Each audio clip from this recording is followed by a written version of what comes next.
A 500-page book sounds massive, right? But if you are standing in an academic reference library, 500 pages is actually quite short. An absolute number tells us almost nothing unless we know the exact environment it exists in. To understand where a specific book sits in its environment, we first need to find the baseline. Let's look at this shelf of books. By finding the mathematical average of the entire collection, we establish a center point. Once we have that center, we don't count raw pages to our target book.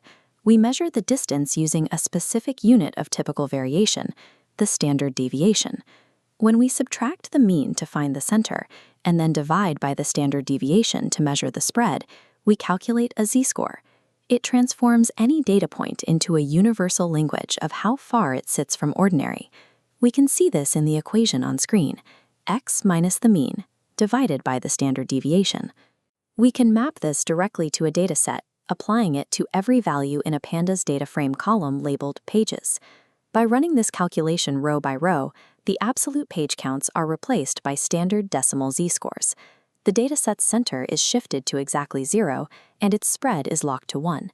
By zeroing the mean and standardizing variance to exactly 1, we establish a mathematically reliable baseline. We can now evaluate any dataset strictly on its relative structure rather than its raw size. Machine learning algorithms, however, do not naturally understand context. They are blind to what the numbers represent and easily overwhelmed by sheer numerical scale. Look at this data frame comparing two features.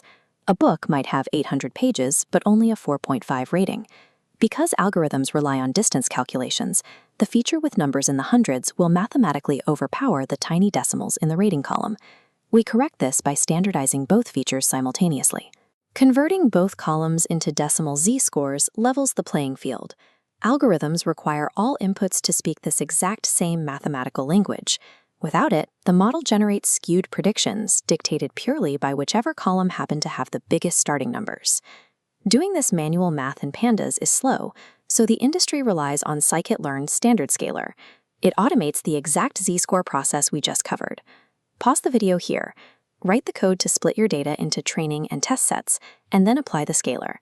Think carefully about the order of operations before you resume. If you applied the scaler to your entire dataset before splitting it, you fell into a common beginner trap. Look at this diagram. If you calculate the mean and standard deviation across the whole dataset at once, information from the test set subtly contaminates the training set's baseline. This is called data leakage, and it gives the model an unfair advantage.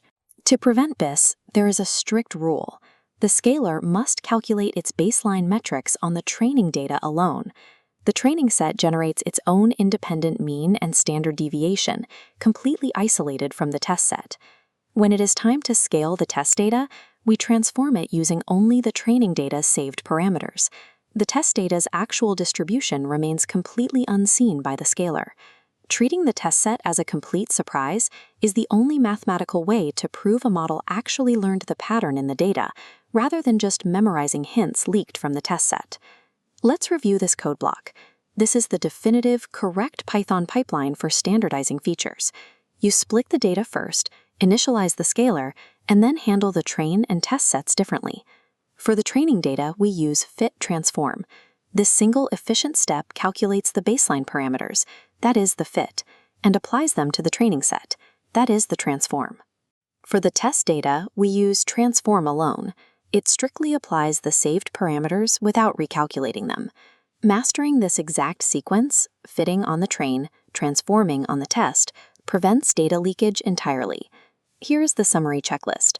1. The z-score subtracts the mean and divides by standard deviation. 2. The dataset is forced to a mean of 0 and a spread of 1. 3. Always split your data before standardizing.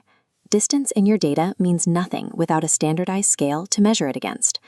Now that we understand how to find the distance from an average, we need to calculate the distance between individual neighbors. We will cover exactly how to do that next as we build our first k-nearest neighbors classifier.